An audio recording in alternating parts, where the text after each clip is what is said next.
Olá, meu irmão, olá, minha irmã. Nós estamos aqui mais uma vez para uma meditação nas Sagradas Escrituras. E nessa oportunidade, o nosso texto de apreciação é o Salmo de número 6. Pause esse vídeo, encontre esse texto e retorne para juntos fazermos essa leitura. Salmo de número 6. Diz assim: Senhor, não me repreendas na tua ira, nem me castigues no teu furor. Tem compaixão de mim, Senhor, porque eu me sinto debilitado. Sara-me, Senhor, porque os meus ossos estão abalados. Também a minha alma está profundamente perturbada. Mas tu, Senhor, até quando? Volta-te, Senhor, e livra a minha alma. Salva-me por tua graça, pois na morte não há recordação de ti. No sepulcro, quem te dará louvor? Estou cansado de tanto gemer. Todas as noites faço nadar o meu leito. De minhas lágrimas o alago. Meus olhos de mágoa se acham amortecidos. Envelhecem por causa de todos os meus adversários. Apartai-vos de mim, todos os que praticais a iniquidade, porque o Senhor ouviu a voz do meu lamento. O Senhor ouviu a minha súplica. O Senhor acolhe a minha oração. Envergonhem-se e sejam sobremodo perturbados todos os meus inimigos. Retirem-se de súbito, cobertos de vexame. Feche seus olhos, vamos orar, pedir a Deus que ilumine os nossos corações. Santo Deus, eterno e bendito Pai, nós oramos ao Senhor, agradecidos por mais essa oportunidade que nós temos de juntos meditarmos a sua palavra. Fale os nossos corações, nos capacite a compreendermos o que está escrito e que possamos colocar em prática. Em nome de Cristo Jesus que nós oramos e agradecemos, hoje e sempre. Amém. Amém. Quando eu tinha por volta de 10 anos, a minha mãe realizou uma compra que para nós foi uma compra magnífica, estupenda. Ela trocou a nossa geladeira. Era uma geladeira bem maior, bem mais moderna do que a nossa. E foi uma euforia muito grande para toda a nossa família. Me lembro bem da minha mãe desempacotar a geladeira, lavá-la por completo e avisar que iria sair. E enquanto ela estivesse fora, era para eu colocar as garrafas de água, as garrafas com água, dentro da geladeira. Minha mãe saiu e eu comecei a colocar essas garrafas na geladeira. Na segunda garrafa, na euforia, na alegria, a minha mão escorrega e deixa então a garrafa de água cair sobre uma das prateleiras da porta da geladeira. Meu coração na hora parou. E a geladeira teve a sua prateleira partida em 2 pedaços. E eu comecei então a ficar preocupado. O que eu vou fazer agora? Como que eu vou contar isso para minha mãe? O que ela vai fazer comigo? O que vai acontecer quando eu contar para ela? Em meus pensamentos, que resumidamente foram esses, fiquei bastante preocupado.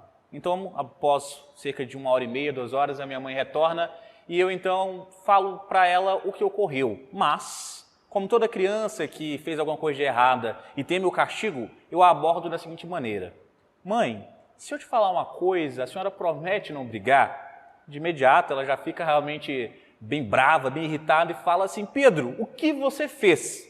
Fala para mim, o que você fez? Então eu conto para ela o que aconteceu e ela então fica bastante irritada.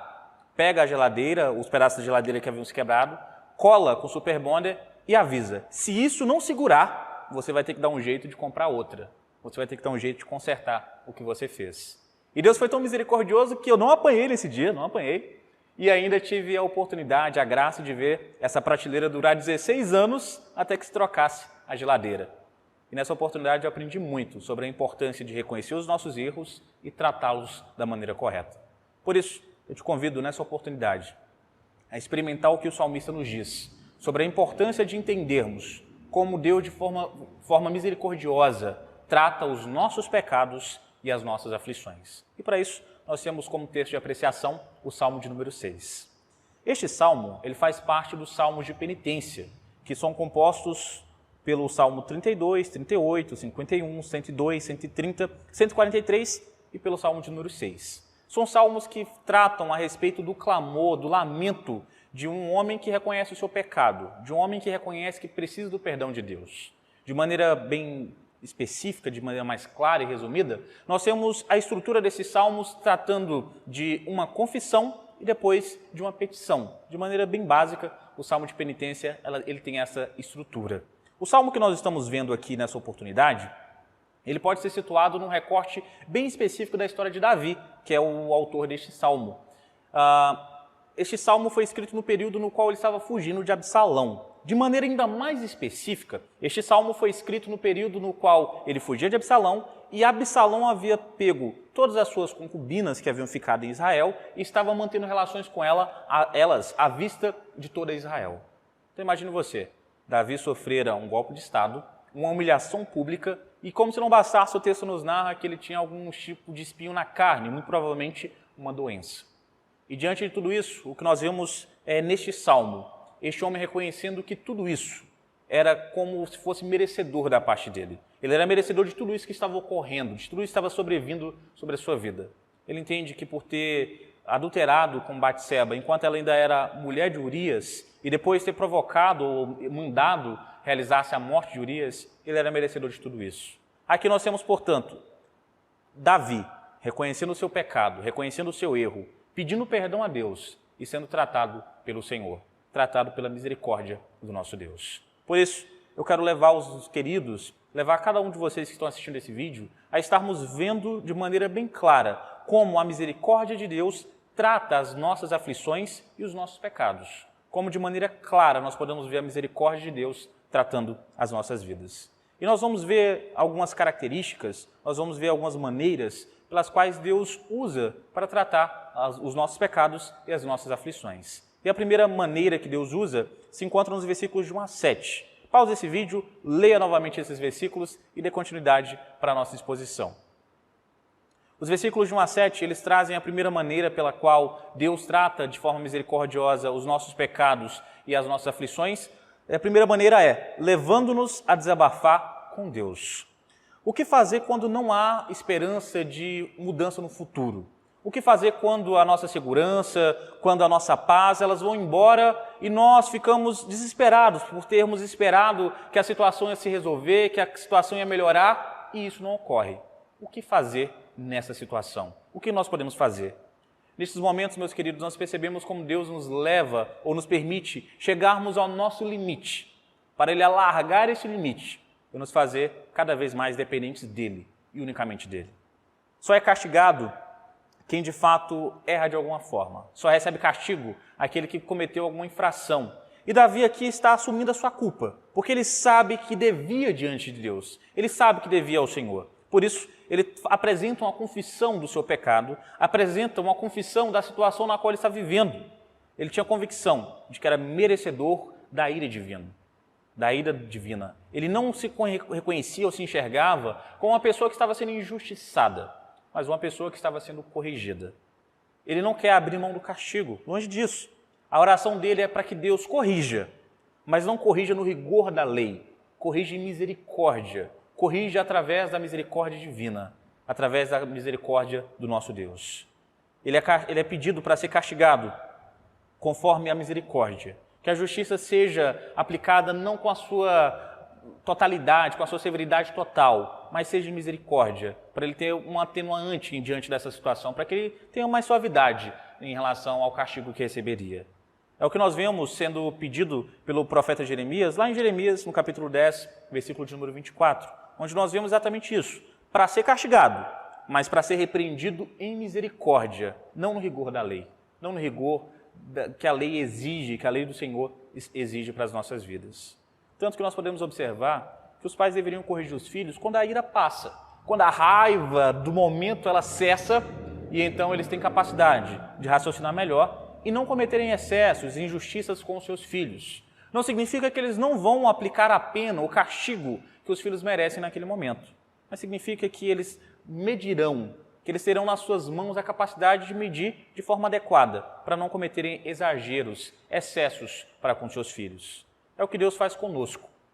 Deus, Ele não nos castiga de acordo com o que nós merecemos. Ele nos castiga de acordo com o que nós podemos suportar naquele momento. Ele não nos castiga com o rigor da lei. Ele nos castiga através da misericórdia, ou usando de misericórdia para as nossas vidas. Deus age assim conosco. Ele nos humilha para que nós, uma vez aos seus pés, sejamos alcançados pela sua misericórdia. Em última análise, a punição, o castigo de Deus é para nos fazer, uma vez humilhados, ainda mais dependentes e sustentados pela sua misericórdia e pela sua graça. Aqui nós temos um homem que antes de ser tratado, tinha uma tristeza tão grande, mas tão grande, que atingiu o seu físico, a ponto de chegar aos seus ossos, como ele coloca aqui, a ponto dos seus ossos sentirem dor. numa forma alegórica, numa forma metafórica, de colocar que a base de sustento do seu ser estava sofrendo por tudo o que ele estava passando. A base do seu ser não estava aguentando tudo o que ele estava passando. A sua estrutura não estava aguentando o rigor que ele estava sofrendo. Por isso, ele chegou ao ponto de precisar falar a Deus. Ele chegou ao ponto de precisar direcionar ao seu Senhor um pedido, um clamor de misericórdia em relação ao que ele estava vivendo. Ele diz: Deus, quanto tempo isso irá durar? Deus, até quando o Senhor me castigará? Deus, eu não aguento mais. Senhor, quando o Senhor fará algo sobre a minha situação, a minha relação? Senhor, até quando o Senhor retardará ou adiará a sua misericórdia sobre a minha vida? Senhor, até quando? Nós temos aqui, meus irmãos, um quadro que nós podemos colocar, trazendo para a nossa realidade de forma bem simples. Uma criança que no momento de maior necessidade, de mais necessidade na sua vida, ela vê o seu pai distante e aparentemente não prestando atenção na sua situação, não dando devida atenção à sua situação. E ela só consegue então gritar e pedir ajuda, pedir socorro. Ela diz: volta, volta e me socorre, volta e me ajuda, volta e me dá um auxílio, volta e me ajuda, Pai. Davi está fazendo o mesmo em relação ao seu Deus. Ele pede socorro, pede que Deus volte a sua atenção a ele e o socorra, o ajude nesses momentos. Não é uma cobrança pautada no merecimento de Davi, não é pautada na sua dignidade, mas é pautada exclusivamente na dignidade de Deus, na dignidade do Senhor. Por isso, ele diz: Deus, eu estou dependendo do Senhor completamente. Então, por gentileza, faça a sua parte, ser fiel ao Senhor, ser fiel à sua palavra. Porque se eu descer a cova, quem irá te louvar na terra? Como eu vou continuar te louvando aqui, se eu não estiver mais aqui? Senhor, se propício a mim, e essa lembrança me fará te louvar muitas e muitas vezes. Se eu morrer, como irei louvar ao Senhor na terra? Um homem, meus irmãos, só chora quando a situação está bem feia. Você que é homem entende bem isso. Um homem só chora quando a situação está feia. Mas tem algumas situações que parece que só chorar resolve, que só chorar traz a solução, traz uma possibilidade de melhora para a situação que nós estamos vivendo. E Davi estava em relação à sua situação dessa forma, choroso, porque era só isso que parecia adiantar para a sua situação. Era tão grande a sua dor interna que parecia chegar a mortificá-lo, a sugar totalmente as suas energias, esvair as suas energias a ponto dele se sentir morto, a ponto de ele se sentir sem capacidade de reação. É diante desse quadro que a tristeza que dominava plenamente o seu coração chega aos seus olhos, chega à sua capacidade de ver a vida, o mundo no qual ele vivia, e não sentir prazer, não ver graça nenhuma em tudo o que existe. Por isso, diante disso, não tendo prazer na vida, estando totalmente esvaído das suas forças, exaurido de toda a capacidade de reação, ele então pede ajuda a Deus. Ele começa apresentando a sua concepção de que ele era pecador e merecedor de tudo o que ele estava passando. Ele não tinha dúvida disso. Ele era merecedor de tudo de ruim que ele estava passando. A solução para ele era bem simples. A solução para Davi era se humilhar aos pés do Senhor, reconhecer o seu pecado e se deleitar nele. Confiar que Deus, de fato, não iria recusar ouvi-lo em meio ao seu desabafo. Confiar que Deus seria propício a ele naquele momento. O mesmo princípio vale para nós hoje. Em meio às nossas aflições, em meio às nossas tribulações, nós podemos recorrer a Deus. Você pode orar ao Senhor, desabafar, colocar tudo o que está ocupando o seu coração e está prejudicando a sua vida diante do seu Deus, com a certeza de que Ele não irá recusar ouvir cada uma das suas palavras. Não é se portar como um coitadinho. Davi não faz isso. Não é colocar-se como uma pessoa que não tem culpa, uma pessoa que não tem qualquer tipo de dívida diante do Senhor, mas como uma pessoa que reconhece os seus erros, pede perdão e sabe que através de Cristo é perdoada e pode de fato contar que Deus ouvirá os seus pedidos, ouvirá a sua oração e perdoará através de Cristo Jesus. Por isso, o desejo de Davi era que Deus o repreendesse em misericórdia, que Deus o repreendesse não no rigor da lei, mas unicamente através de sua misericórdia. Ele reconhece a sua culpa, pede perdão e pede para que Deus alivie toda a situação que ele estava passando. Por isso, meu irmão, arrependa-se. Confie no Senhor para desabafar. Volte-se ao Senhor e receba esse tratamento misericordioso que Ele tem para as nossas vidas. Experimente o que é tirar um fardo das suas costas, um fardo da sua vida, porque Deus trata o nosso pecado. E quando nós voltamos a Ele e confessamos, Ele trata com misericórdia, Ele trata de forma graciosa os nossos pecados. Arrependa-se e volte ao Senhor. Obtenha esse tratamento misericordioso para a sua vida. A segunda maneira pela qual nós podemos observar que Deus trata os nossos pecados e as nossas aflições se encontra nos versículos de 8 a 10. Mais uma vez, pausa o vídeo, leia os versículos e volte para nós continuarmos a nossa exposição. Esses versículos de 8 a 10, eles nos mostram a segunda maneira pela qual Deus trata as nossas aflições e pecados, e é trazendo-nos força em meio às nossas lutas. É muito interessante nós observarmos alguém que por muito tempo sofreu por alguma coisa, seja uma rusga, seja algum tipo de atrito ou algum tipo de desconforto com alguém. E em um dado momento, ele chega para a pessoa que tanto atormentou ou tanto prejudicou a sua vida, resolve-se com essa pessoa e é como se tivesse nascido de novo. Tudo parece mais colorido, tudo parece mais tranquilo. Ele resolve e parece que tirou um peso das suas costas, ele está mais livre, ele está mais leve. É muito similar a alguém que tinha uma dívida muito grande e que não conseguia pagar. E depois de muito tempo ele consegue o recurso, o valor para pagar. E esse montante que ele consegue não apenas quita a dívida, mas traz paz ao coração. Davi, neste momento, ele estava se portando como uma pessoa que havia pago uma dívida muito grande. E ele, de fato, tinha feito isso. Ele havia confessado seus pecados, havia confessado diante do Senhor e estava contando com a misericórdia de Deus para trazer paz ao seu coração e alívio às aflições que ele estava passando. O alívio ao momento que ele estava vivendo. Isso fica evidente quando nós percebemos nesses versículos de 8 a 10 a forma que ele fala. O tom que Davi usa é para denotar uma superioridade em relação à situação, uma confiança. É realmente para demonstrar que ele, de fato, compreendia que no exterior nada tinha mudado ainda. Ao seu redor, nada tinha mudado ainda. Mas no seu coração, tudo havia mudado. Ali, de fato, havia sido mudada muita coisa. Havia sido transformada a sua situação. Por isso, a sua postura de não desejar junto a si os que vivem no pecado, ou no sentido de amar desesperadamente o pecado, é para denotar que ele tinha confiança tanta em Deus e que Deus havia ouvido o seu pedido, a sua oração, que ele não queria recorrer ao mesmo erro de antes. Ele não queria viver no pecado, ele queria viver agora de uma forma reta, porque Deus o havia ouvido e Deus, de fato, iria socorrê-lo. Tanto que os versículos de 8 a 10, eles trazem uma repetição constante da mesma frase, ou do mesmo estilo de frase, que é, de fato, o entendimento de que Deus é justo, Deus é misericordioso e Deus socorre quem se achega a Ele. Davi tinha essa convicção e Davi reforça nesses versículos essa concepção para que fique claro a todas as pessoas. Essas expressões repetidas é para denotar essa confiança. É como se fosse uma ênfase de um modo mais eficaz, para denotar exatamente a sua confiança, a sua compreensão da situação. Por isso, o que nós vemos aqui é que é bom se humilhar diante de Deus. Não é ruim, é excelente. É muito bom nos humilharmos diante do Senhor.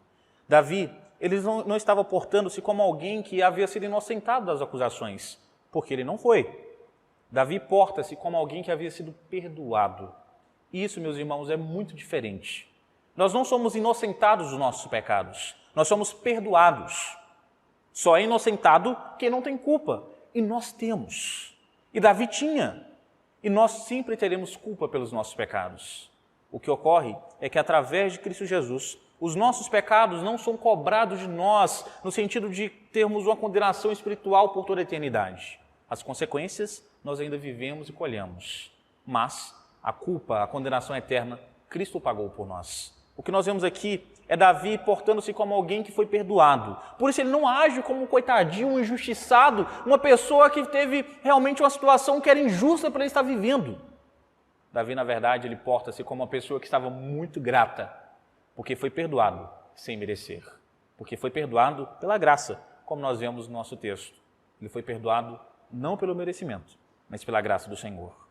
Ser perdoado capacita este homem a compreender que ele não deve mais a Deus, não porque ele se esforçou para pagar, mas porque ele reconheceu que não poderia pagar. E isso faz com que ele confie que da mesma forma como Deus o socorreu em outros momentos, sem ele merecer, Deus poderia fazer agora. Deus de fato poderia fazer no momento que ele estava vivendo.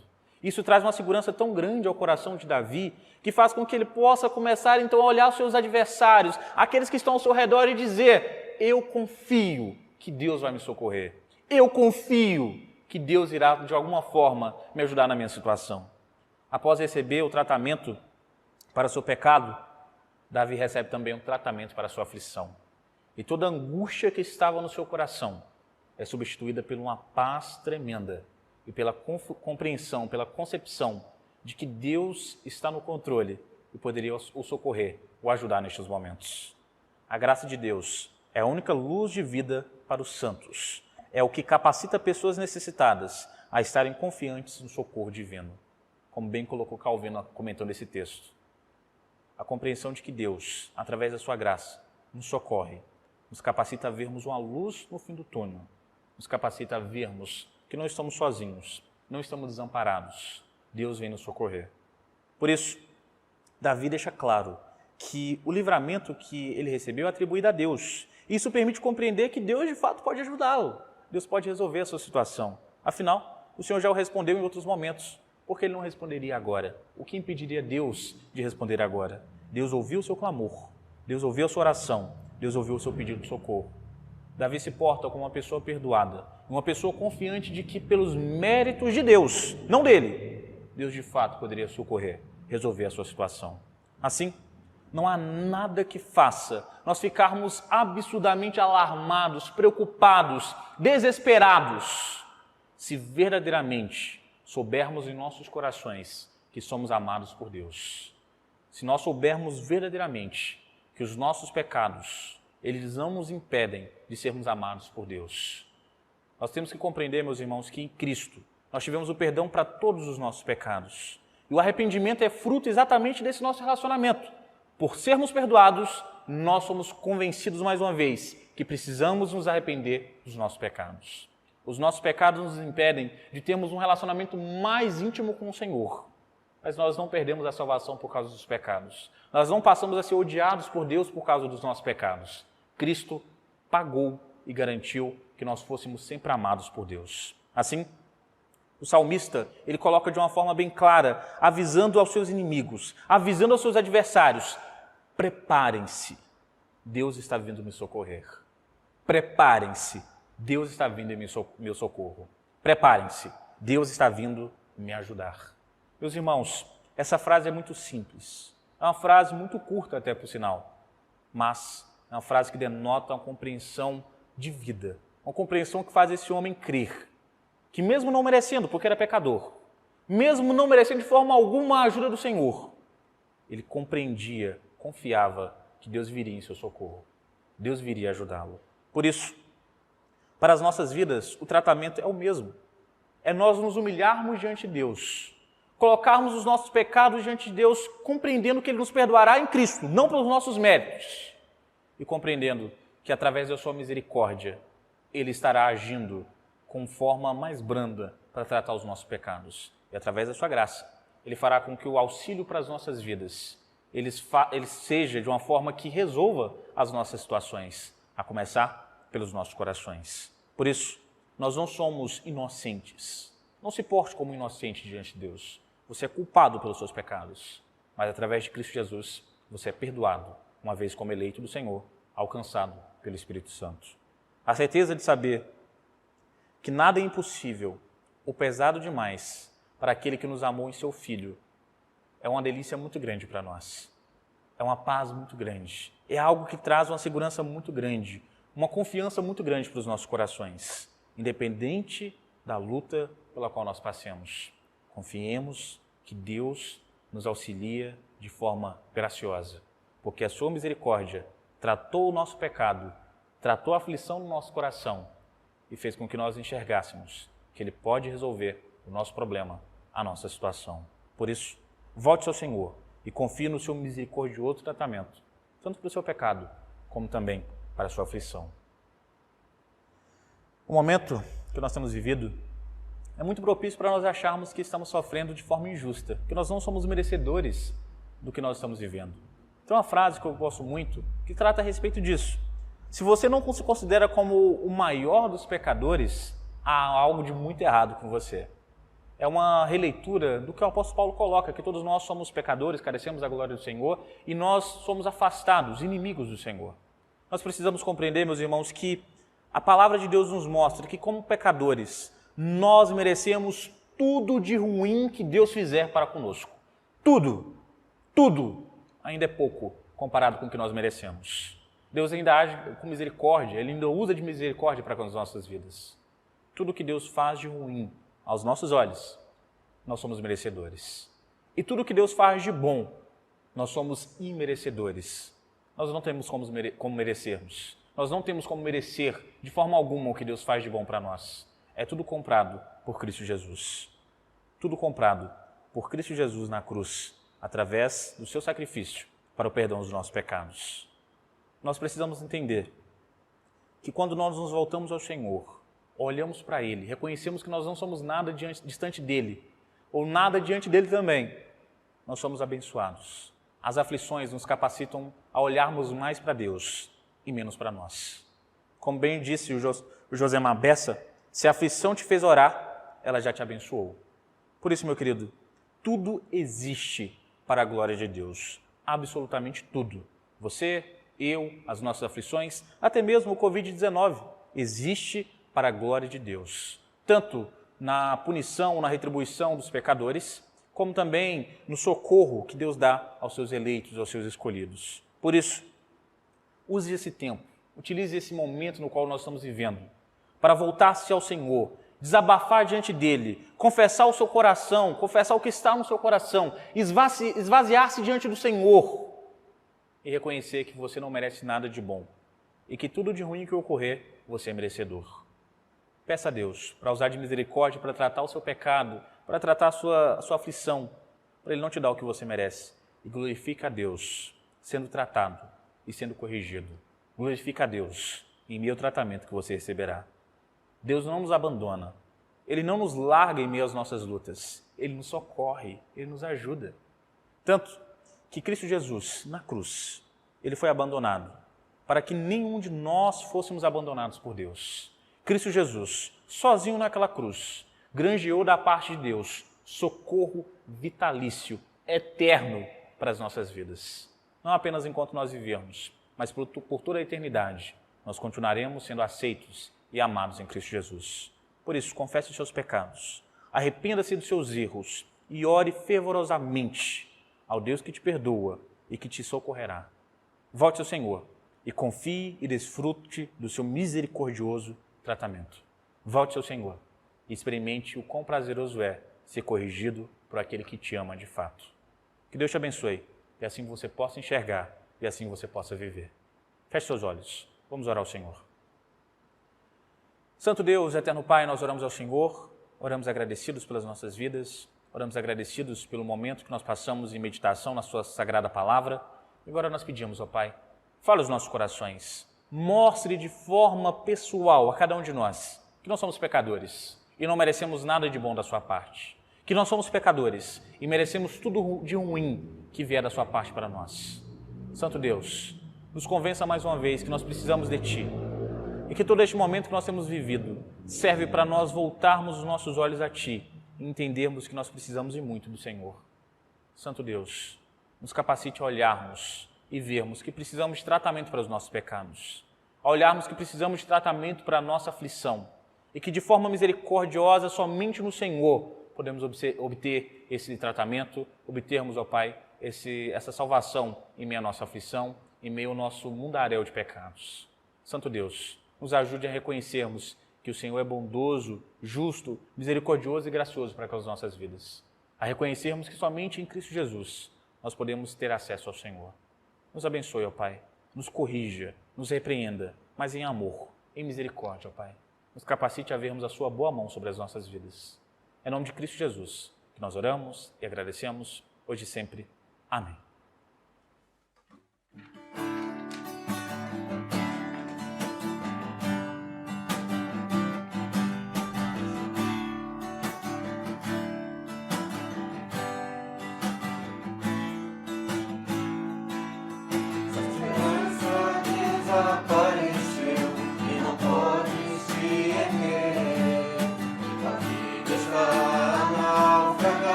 isso logo vai passar. Se sentires perto vencer, quando atrás ficarem todos, e a corrida de sua vida vai alcançar o seu final. Se caíres lá na curva final, confia em mim, confia em mim, confia em mim. Quando o mundo te arrasar, confia em mim.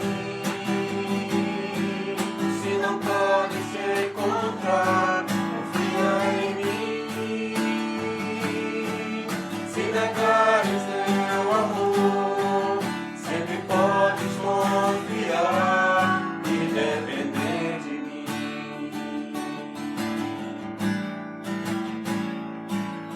Se tua vida está vazia e os amigos te abandonam, o Senhor multiplica mais e mais os problemas que tu tens. Se é difícil suportar o mal e sentir solidão, no teu coração tu sentires depressão, se em vão tu procurares um amigo, confia em mim, confia em mim, confia em mim. Quando o mundo te arrasar, confia em mim. Se não pode se encontrar, confia em mim. Se negares teu amor, sempre podes confiar e depender de mim. Confia em mim. Quando o mundo te arrasar, confia em mim. Se não pode se encontrar, confia em mim. Se negares teu amor, sempre podes confiar, sempre podes confiar, sempre podes confiar e depender de mim.